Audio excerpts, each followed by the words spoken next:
Boas-vindas! Você vai assistir a uma das partes do desafio 21 dias de infraestrutura na nuvem. Se você quiser ter acesso a todas as outras gravações desse desafio ou de outros treinamentos, acesse o link da descrição.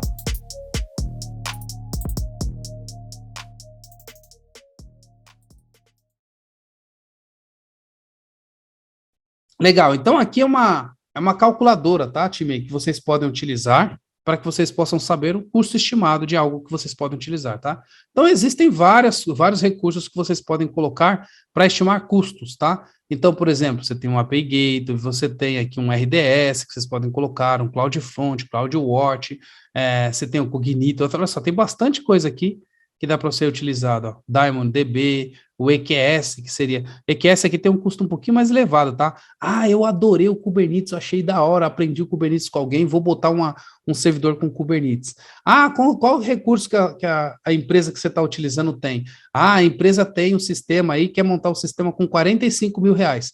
Pô, 45 mil reais é uma grana, né? Mas a empresa quer montar um sistema com 45 mil reais e ela quer escolher o Kubernetes. Ou você, como desenvolvedor, escolher o Kubernetes, né? Então, vamos supor que você queira um cluster em São Paulo com Kubernetes. Olha lá, um cluster vai te dar um custo estimado de $73 por mês, tá? Então, se você pega ali 73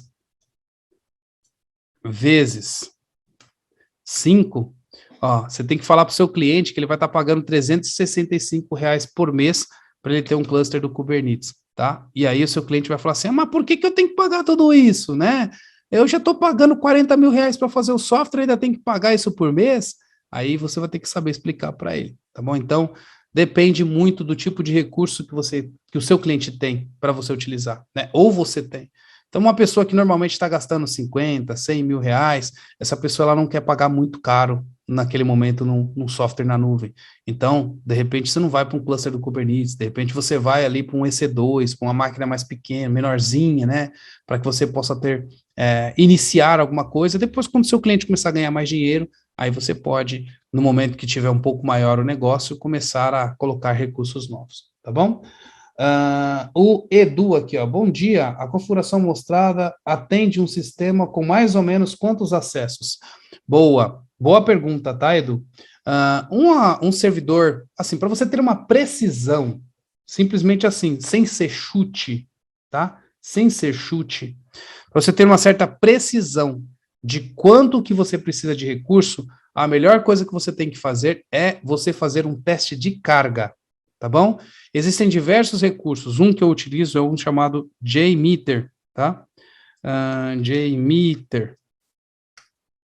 JMeter, ele é um recurso justamente para fazer teste de carga, tá? Onde você tem condições de configurar. Eu já mostrei alguns desafios para o pessoal, até posso mostrar nesse desafio também o uso do JMeter.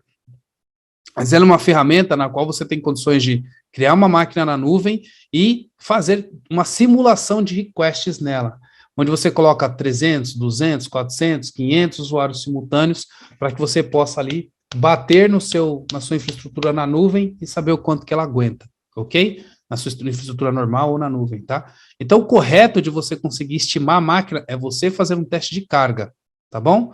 Mas, baseado nas diversas máquinas que eu já coloquei, sistemas que eu coloquei no ar, 1 GB de processamento com 4 GB de RAM, vai te dar ali, cara, por volta de uns 500, 600 requests simultâneos. Acho que não passa muito disso não, tá bom? É uma máquina que ela é pequena, tá?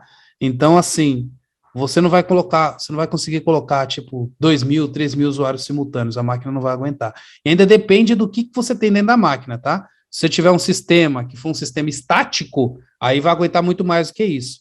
Agora, se você tiver um sistema que utiliza recurso de banco de dados, como uma SQL lá dentro, né, e que tem interação, renderiza dados no server-side e tudo mais, aí o custo pode, na realidade, a quantidade de acessos pode ser menor, tá bom? Então depende do que tem no seu sistema, não é só, é um conjunto de coisas. Se tiver um site que é só HTML, ele vai aguentar. Agora, se tiver um site, vai aguentar até mais de 1.000, tá? Agora, se tiver um site que tem processamento, que tem banco de dados, ainda dependendo de como que foi desenvolvido, qual linguagem que foi desenvolvido, aí talvez aguente menos pessoas. Então, depende muito do geral aí, tá? Mas, em média, de 500, 300 a 600 pessoas, eu diria, tá? Simultâneos usando, dependendo do sistema que você tem. Ok, beleza. Agora que vocês já sabem a tabelinha de custo, como é que vocês podem utilizar, guarde esse link para toda vez que vocês forem fazer ali algum tipo de infraestrutura e saber quanto que vocês vão investir ali para ter essa infraestrutura, tá? Danilo fez uma pergunta aqui, ó. A escolha do tipo de nuvem depende do tipo de projeto? Não, depende do seu cliente, ou depende de você, tá bom? Então não é, esse é melhor, aquele é melhor. Não, vai depender muito do seu cliente, porque às vezes o seu cliente conseguiu uma negociação melhor com a Amazon, às vezes o seu cliente conseguiu uma negociação melhor com o Google Cloud, né? Essas empresas ficam brigando entre elas, né? Tanto a Google Cloud, quanto a Amazon, quanto a Azure. Elas ficam brigando entre elas para grandes empresas oferecendo planos diferentes para grandes empresas. Eu me lembro que quando eu estava numa grande empresa e a gente começou a ser meio que assediado pela nuvem, cada um oferecia um plano específico. E aí foi indo, teve uma hora que a empresa pegou os dois planos e ficou usando os dois planos, um da AWS e outro da Azure, tá?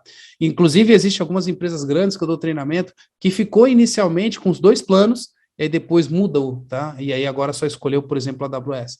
Então, depende muito de empresa para empresa, tá? Então, eu conheço grandes empresas na qual eu já dei treinamento que utilizam a AWS. Eu conheço grandes empresas que eu já dei treinamento que utilizam a Azure também, tá? Eu conheço grandes empresas que utilizam Google Cloud. Então, cara, é muito sazonal, tá? Não é uma questão de, vou escolher uma ou outra, é uma questão de custo e negociação. Então, a empresa que você está, se ela conseguiu negociar melhor na Azure, ela vai ficar na Azure. Se conseguiu negociar melhor na AWS, ela vai ficar na AWS. Qual é a tua obrigação como um profissional de tecnologia? Saber manusear elas. Seja se você estiver na Azure, na AWS, ou no Google Cloud, ou na DigitalOcean, ou no Alibaba, saiba manusear essas ferramentas. E para manusear, você tem que colocar o seu cartão de crédito, amigão. Como todo mundo precisa para que vocês possam aprender. Para que vocês possam criar recursos, né, gastar ali $10, $5 para que você possa aprender, tá bom? Então, lembre-se, vocês precisam fazer isso para que vocês possam aprender um pouco mais sobre a nuvem, tá bom? Normal, todo profissional que é profissional ou alguém que está querendo se passar e se virar um profissional no futuro, precisa ter isso na cabeça e eu preciso falar isso na lata para vocês, porque senão vocês vão achar que tudo na vida é de graça, tá bom? Então, entenda que alguns recursos vocês têm que investir para que vocês possam se transformar em profissionais melhores.